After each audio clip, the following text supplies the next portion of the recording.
या कार्यक्रमात अजून एका संत श्रेष्ठ एकनाथ महाराजांची रचना आता आपण ऐकणार आहोत. ज्ञानेश्वरांनंतर पांडे साहेबांनी सांगितलं तसं साधारण 200-250 वर्षानंतर एकनाथ महाराज होऊन गेले आणि त्यांचाही अधिकार अतिशय मोठा होता. ज्ञानेश्वरीची मूळ प्रत त्यांनी सिद्ध केली. नंतर त्यांची भारुडं आपण ऐकलेली आहेत. अशा संत श्रेष्ठ एकनाथ महाराजांची अतिशय प्रसिद्ध रचना आपल्या पुढे सादर होणार आहे. त्याच्या आधी त्याचं विवेचन आपण ऐकणार आहोत. काया ही पंढरी आत्मा हा विठ्ठल, नांदतो केवळ पांडुरंग.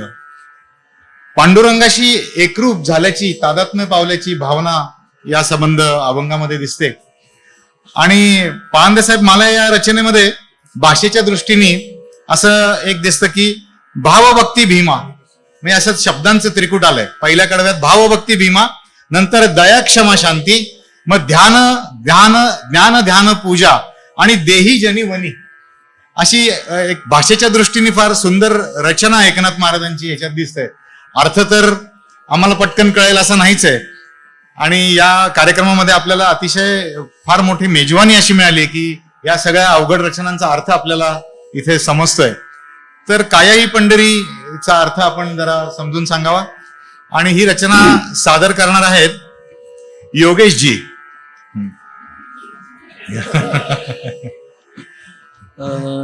काया ही पंढरी ही एकनाथांची अतिशय लोकप्रिय अशी रचना आहे.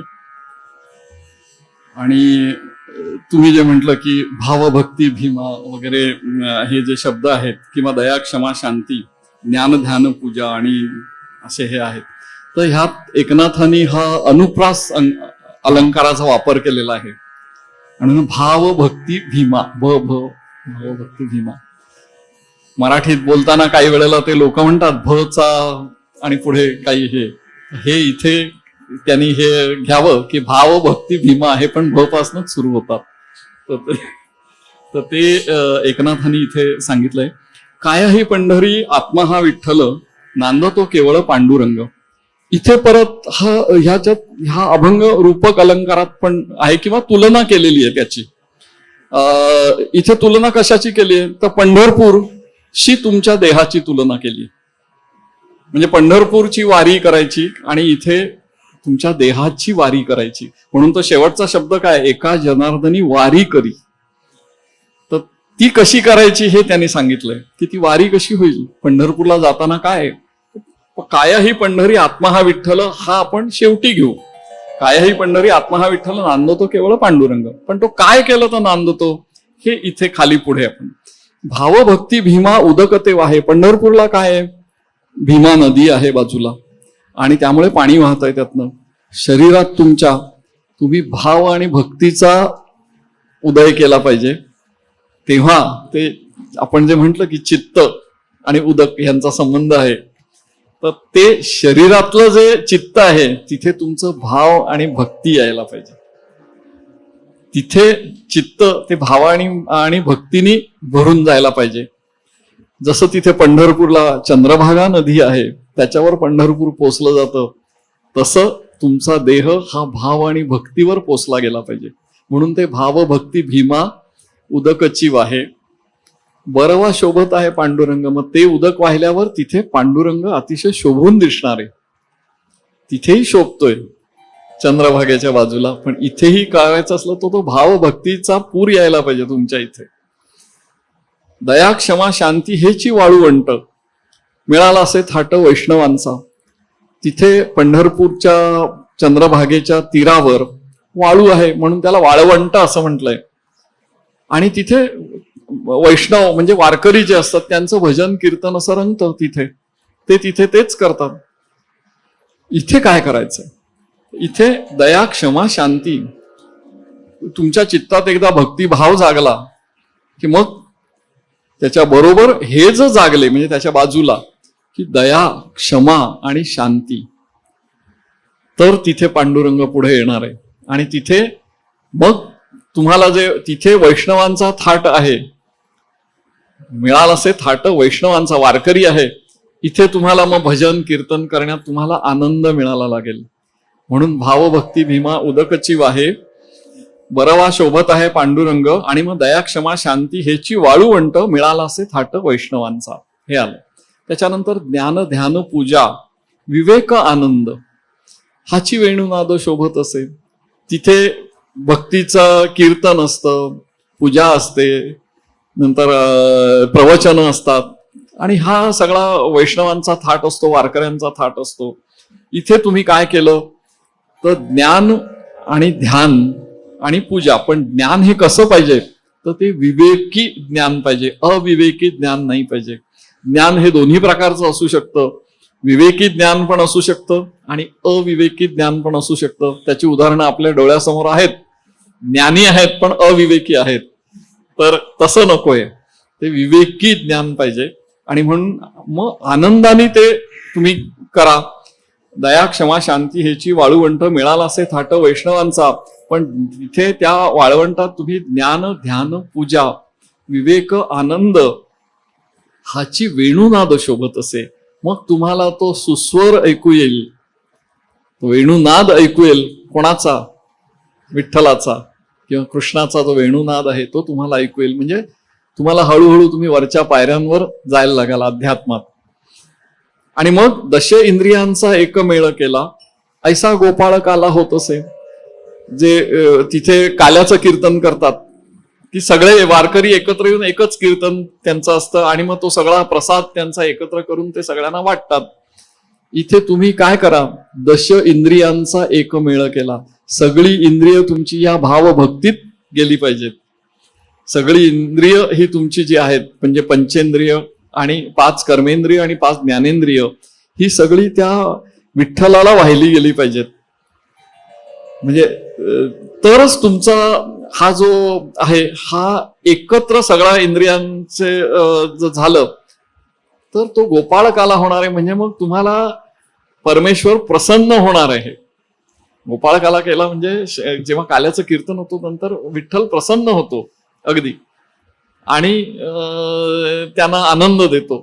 तर तसं इथे तुम्ही दश इंद्रियांचा एकमेळ केला, तैसा गोपाळ काला होत असे.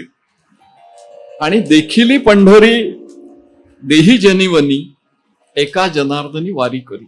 म्हणून मग तुम्ही ती पंढरीची तुम्ही वारी करणार आहात, तशी वारी ह्या पंढरीची करा, तुमच्या देहाची वारी करा. म्हणजे एकदा तरी ह्याचा अनुभव घ्या. तुम्ही भक्तिभावाने तिथे नतमस्तक व्हा. विवेकाचं ज्ञान हे विवेकी असू दे तुमचं, आणि ध्यान पूजा करा. आणि सगळे इंद्रिय ही परमात्म्याकडे लागू देत, तुमची सगळी ज्ञानेंद्रिय आणि पंचेंद्रिय. मग काय होईल की ही खरी तुमची वारी होईल. तुम्हाला तो विठ्ठल दिसेल. आणि मग काय होईल की काया ही पंढरी होईल आणि आत्मा हा विठ्ठल होईल. असा त्याचा छान अतिशय अर्थ आहे एकनाथ महाराजांनी सांगितलं.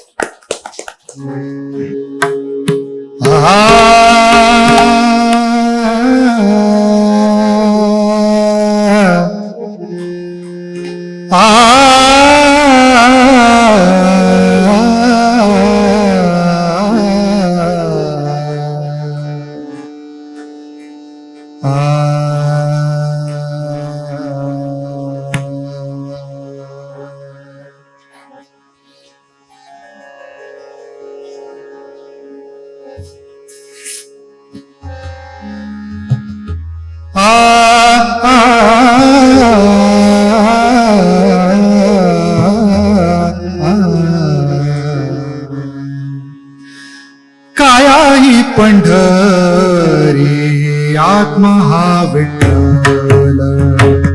काया ही पंढरी आत्मा हा विठ्ठल. काया ही पंढरी आत्मा हा विठ्ठल. नांदतो केवळ, नांदतो केवळ, नांदतो केवळ पांडुरंग. काया ही पंढरी आत्मा हा विठ्ठल. काया ही पंढरी आत्मा हा विठ्ठल.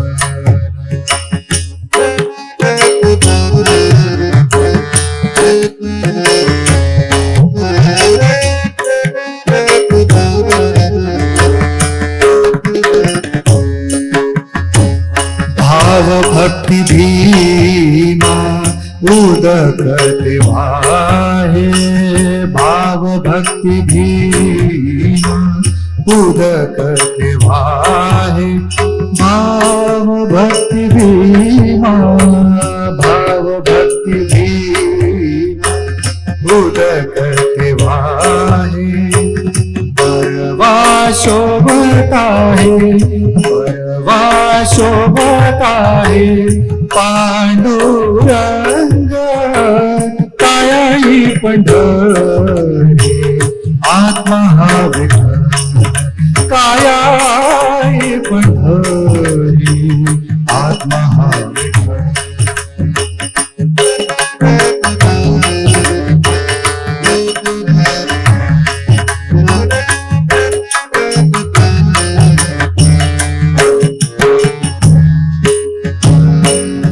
क्षमा शांती, दया क्षमा शांती हेची वाळवंट, दया क्षमा शांती, दया क्षमा शांती, शांती दया क्षमा शांती हेची वाळवंट।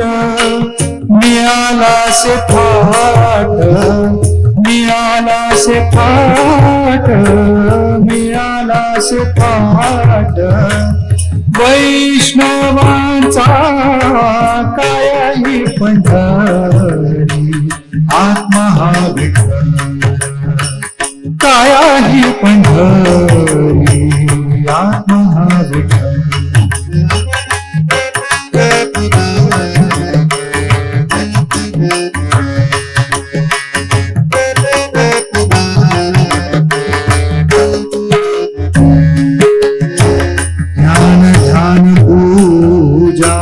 विवेक आनंद ज्ञान ध्यान पूजा,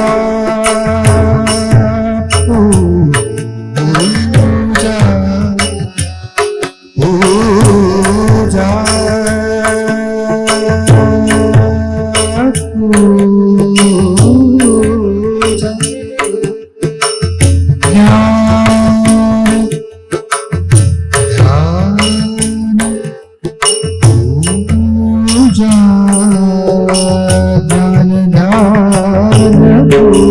ध्यान ध्यान पूजा विवेक आनंद।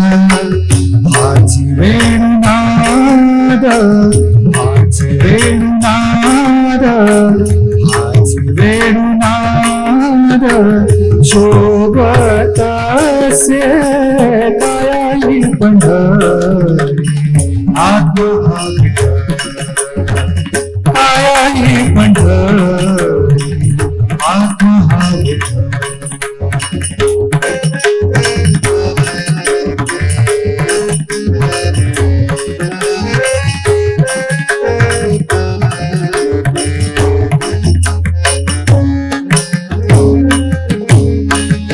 दश इंद्रियांचा, दश इंद्रियांचा एकमेव केला, दश इंद्रियांचा एकमेव केला।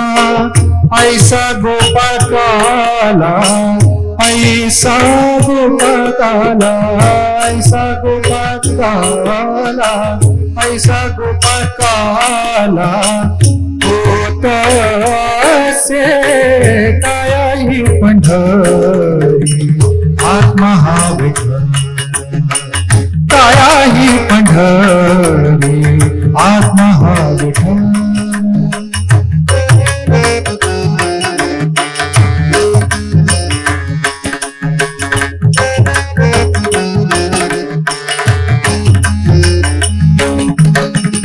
देखिली पंढरी देही जनी मानी, देखिली पंढरी देही जनी वाणी, देखिली पंढरी,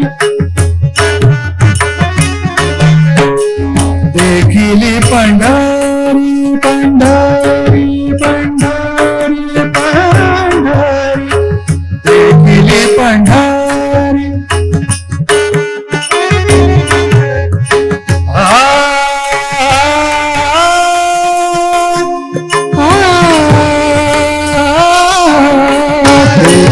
पंढारी